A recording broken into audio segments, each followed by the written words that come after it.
those of you who played Titanfall 2, what was the first things that came to your mind when you dropped into a Titan for the first time? Was it how powerful the power fantasy felt? Is it how smooth the gameplay was? Was it something to do with how the game looked visually and aesthetically? What was the first thing that came to your mind? I want you to take that thing and I want you to keep it in the back of your mind, and we're going to come back to that later on in this video. To start off, Titanfall 2 is a modern FPS shooter, and it has advanced movement mechanics such as wall running, grappling hooks, super speed, things like that. And I would even say that Titanfall 2 is a masterpiece of a video game. In this retrospective today, we're going to be discussing the campaign, why the campaign is so impactful and honestly such a great story, why the multiplayer is such a masterpiece and so well crafted so you keep coming back to play even years later, and finally discussing why Respawn is a developer I can trust in an era where so many developers are shady with the games that they make. With all that in mind, let's go ahead and get right into it. Titanfall's campaign takes you, Jack Cooper, a rifleman in the militia, has you fighting against the IMC, which is a large corporation with a lot of resources and private military. The IMC's goals is to take over more parts of the Outlands, which is the area that the militia is trying to protect because they're just taking the resources from the militia and kicking the people off their worlds and horrible things like that. So your character is training to be a pilot, and from the start of the game it is shown how powerful pilots are on the battlefield, and especially combined with their Titans. This all sets the stage for the first mission. The mission starts with you dropping from the sky down into a battlefield where you're fighting through small grunts and things like that on your way to the final objective. And once you get there, the pilot who is training you is killed by the Apex Predators, which are a group of mercenaries that are hired by the IMC, and these will be the boss fights that you take on throughout the game. In the pilot's dying breath, he hands over his jump kit to you, which allows you to do things such as double jump, wall run, things like that, and transfers control of his Titan BT-7274 over to you, the pilot. The first mission acts more of an introductory mission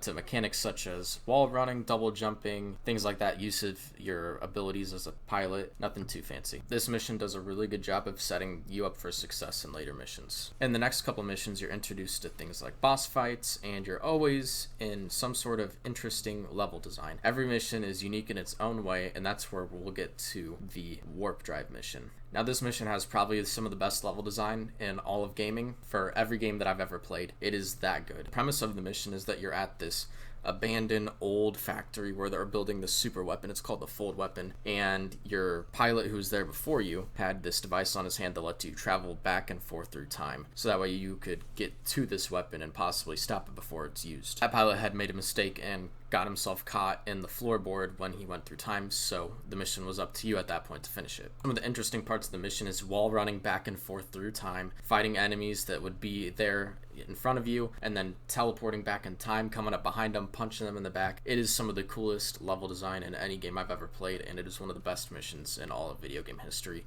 You have to play this campaign just for this mission alone. It is that good. Towards the end of the campaign, you and BT, your Titan, you've developed this tight-knit relationship throughout the entire campaign, and you are kind of on each other's same page.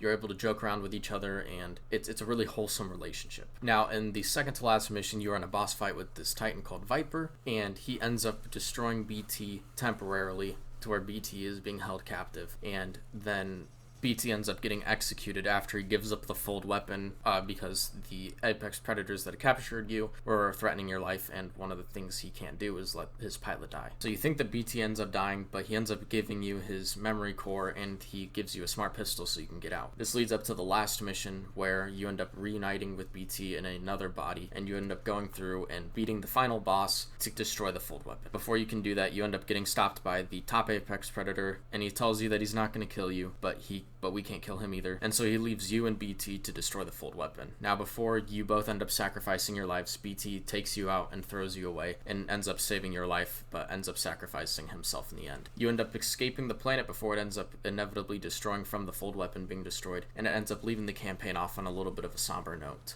This campaign is really memorable to me, and I always love going back and playing it through, just because it's a fun story with fun level design, and a lot of really enjoyable missions to play more than once. The campaign for Titanfall 2 gets a perfect 10 out of 10 rating, just like Halo Reach did. Now let's go ahead and talk about the multiplayer. Titanfall 2's multiplayer incorporated a lot of the mechanics that were in the campaign, and it did them really well.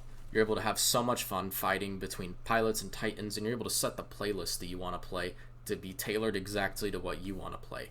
And It is such a great thing that so many games have started adopting this because of how good it was in Titanfall 2. You see it in Call of Duty now and all sorts of top games like that just because of how good of a system it was. Titanfall 2 also has a very deep and progressive level of depth through the weapons, titans, all that stuff. There's so many different ways you can customize your pilot to handle itself differently in Battlefield, and there's so much and so many different ways to play this game. There's nothing that's really overpowered. The only thing that's overpowered is you, the player, and how you approach your fights and how you want to handle people. I can't stress this enough. The multiplayer is perfect 10 out of 10 too. It is always fun to come back and play, and I've never gotten tired of playing the multiplayer once. It is that good, and if you haven't played the Titanfall 2 multiplayer, you need to be playing it. It is that good. Now I want to go ahead and talk about Respawn for being such a great developer and making this game without a heavy emphasis on microtransactions. There are microtransactions, but they're all cosmetic based and they're fairly cheap,